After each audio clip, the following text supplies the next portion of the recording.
আসসালামু আলাইকুম আমার অসংখ্য ভাই ও বোনেরা দেশ ও দেশে বাহিরে যে যেখানে আছে আশা করি সবাই ভালো আছেন সুস্থ আছেন। আজকে যে মন্ত্রটা দিতেছি কাটাবান মন্ত্র কিছু কথা বলতেছি ধৈর্য সহকারে শুনেন। বাংলাদেশের মধ্যে আনাচে কানাচে কবিরাজ বিভিন্ন জায়গায় দৌড় পাইরে আপনারা হয়রানি হইতেছেন, কিন্তু কোনো কবিরাজ আপনাদেরকে সমাধান দিতে পারতেছে না।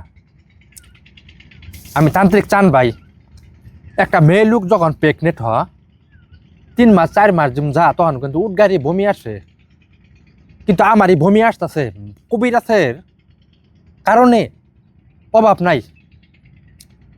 এমন একটা কবিরাজ ভাইরাস হয়েছে সাইজ ছাড়া। আপনারা তো বমি করতেছি নি, এই কবিরাজের ভাবসাব দেখে আমারই বমি আইতাছে। তো যে সকল ভাইদের বোনদেরকে আমি অনুরোধ করে বলতেছি, কাজ যেখানেই করবেন ভিডিওগুলো সরাসরি দেখবেন, ভিডিওগুলো দেখা ছাড়া কোনো জায়গায় কাজ করবেন না, এটি আপনাদের কাছে অনুরোধ।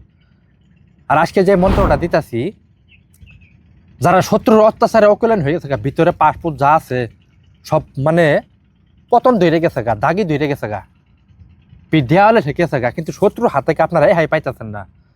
সেই শত্রু দমন করার জন্য যে মন্ত্রটা দিতেছি স্ক্রিনে দিয়ে লক্ষ্য করেন, একটা কাটা গাছ ঘুরা যাবেন।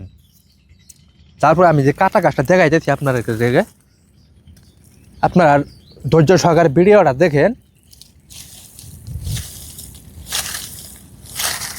এই যে কাটা গাছটা, এটা একটা কাটা গাছ।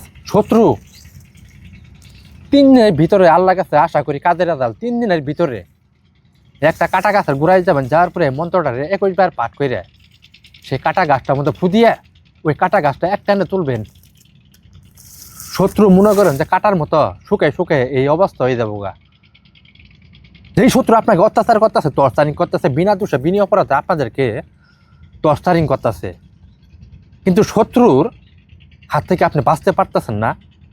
একটা লোকের 4টা রাস্তা থাকে, 4 রাস্তা আপনার বন্ধ হয়ে গেছে গা, কিন্তু আপনি যে রাস্তাতে গেতেছেন ওই রাস্তাতে আপনার শত্রু আপনাকে মানে ব্যারিকেড দিতেছে, শত্রুর হয়ে দাঁড়াইতেছে, কিন্তু শত্রু হাত থেকে আপনি কোনোভাবে বাঁচতে পারতেছেন না। সেই শত্রুকে দমন করার জন্য, শেষ করার জন্য এই মন্ত্রটা দিতেছি সুন্দরভাবে সঠিকভাবে মন্ত্রটারে 21 বার পাঠ করে কাঁটাটার মধ্যে ফুটিয়ে কাঁটাটা এক টানে তুলবেন। শত্রু 3 দিনের ভিতরে শুকিয়ে শুকিয়ে শত্রু দুনিয়া থেকে উচ্ছেদ হয়ে যাবে গা। কিন্তু কাজটা করবেন শনিবার অথবা মঙ্গলবার দিন 8-1টার পরে, শরীরটা পাকর অবস্থায়। এই কাজটা সুন্দরভাবে সঠিকভাবে করবেন, এটি আপনাদের কাছে অনুরোধ। যদি শত্রুর হাত থেকে আপনারা বাঁচতে চান, সুখ শান্তিতে থাকতে চান, এই কাজটা সুন্দরভাবে সঠিকভাবে করবেন, এটি আপনাদের কাছে অনুরোধ। সকলকে ধন্যবাদ। আসসালামু আলাইকুম।